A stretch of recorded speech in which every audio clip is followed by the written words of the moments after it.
नमस्कार, आप देख रहे हैं आर हिंदुस्तान। आनंद सक्सेना के साथ संवाददाता जय तिवारी की रिपोर्ट कानपुर देहात से। केंद्र सरकार के 9 साल पूरे होने के उपलक्ष्य में बीजेपी का महाजन संपर्क अभियान के माध्यम से अलग अलग शहरों में अभियान चला रही है, जिसके चलते 2024 की जीत भी सुनिश्चित करने की रणनीति तैयार कर रही है। जिसके चलते कानपुर देहात के बीजेपी कार्यालय में पहुंचे केंद्रीय ऊर्जा मंत्री आर के सिंह।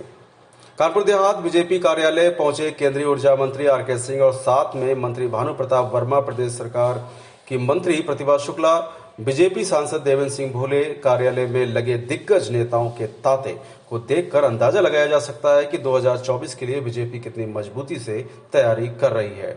2024 की जीत को निश्चित करने के लिए भारतीय जनता पार्टी कोई भी कसर नहीं छोड़ना चाहती है, जिसके चलते महाजनसंपर्क अभियान के माध्यम से पार्टी कार्यकर्ता, पदाधिकारी और क्षेत्रीय बुद्धिजीवी लोगों को जोड़कर सरकार की 9 साल में चलाई गई लाभकारी योजनाओं से अवगत कराया गया और 2024 के चुनाव के लिए मंथन भी किया गया।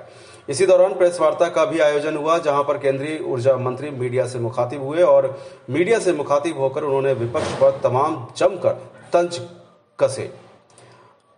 राजस्थान में गोहलत सरकार के द्वारा फ्री की गई बिजली के ऊपर भी सवाल उठाया गया। ऊर्जा मंत्री ने कहा कि यूपी में किसी भी प्रकार से बिजली फ्री नहीं की जा सकती, क्योंकि बिजली उत्पादन में कोयला लगता है, जिसकी कीमत देनी पड़ती है, कर्मचारियों का योगदान होता है, जिन्हें पेमेंट किया जाता है। ऐसे में बिजली मुफ्त करना नामुमकिन सा है। वहीं जो सरकार है अपने अपने राज्यों में बिजली मुफ्त कर रही है, वो जनता को ऋणी बना रही है। सरकार मुफ्त चीजें बांट कर अपने क्षेत्र की जनता के लिए बड़ा कर्ज तैयार कर रही है, जिसे आने वाली पीढ़ी अदा करेगी। दिल्ली, पंजाब और राजस्थान जैसी सरकारी बिजली मुफ्त देने की बात कर रही है और ऐसी सरकारें कर्जे को बढ़ावा दे रही हैं, जो सिर्फ और सिर्फ सत्ता को पाने के लिए कुर्सी पर बैठना चाहती हैं। वहीं 2024 के चुनाव को लेकर महिला सशक्तिकरण और महिला सुरक्षा के दावे करने वाली बीजेपी से जब इस बात पर बात की गई कि 2024 में होने वाले चुनाव से पहले बीजेपी सांसद ब्रजभूषण शरण सिंह के ऊपर यौन उत्पीड़न का गंभीर आरोप लगा है, इस पर क्या असर होगा 2024 के चुनाव पर और क्या असर देखने को मिलेगा, तो इस पर मंत्री ने कहा कि यह आरोप व्यक्ति विशेष के ऊपर है, इसका पार्टी से कोई भी सरोकार नहीं है। पार्टी की पहचान उसकी आइडियोलॉजी से होती है। पुलिस और कानून अपना काम कर रही है और आरोप के आधार पर मुकदमा दर्ज कर लिया गया है। वह बातों ही बातों में मंत्री ने राहुल गांधी पर भी जमकर तंज कस दिए और कहा कि देश में राहुल गांधी का कोई वजूद नहीं है।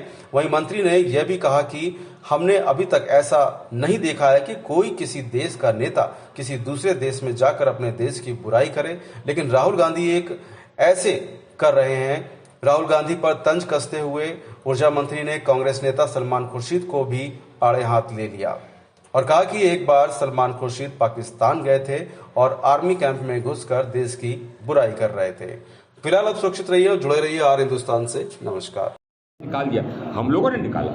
अरे पार्लियामेंट से आप निकल गए कानून के अनुसार। ये कानून पहले से है कि अगर किसी को कोई सजाए याफ्ता हो जाए, 2 साल से अधिक सजा हो, तो उसको संसद का सदस्य नहीं रहना है। तो साहब आपने कानून का उल्लंघन किया, उसका सजा हुआ। सजा न्यायपालिका के द्वारा हुआ, जो स्वतंत्र रहे, और कानून के अनुसार आप संसद से बाहर चले गए। एक चीज़ और, संसद के कांग्रेस द्वारा बहिष्कार में भी इसी का राज छुपा हुआ है। राज ये है कि अगर कांग्रेस जाती तो उसमें राहुल गांधी तो नहीं जा सकते थे। ये तो लोकसभा के सदस्य हैं, राज्यसभा के सदस्य हैं, तो इनको ग्लानि लगी होगी कि भैया बाकी लोग चले जाएंगे, हम नहीं जाएंगे, कांग्रेस पार्टी रहेगी, हम नहीं रहेगी।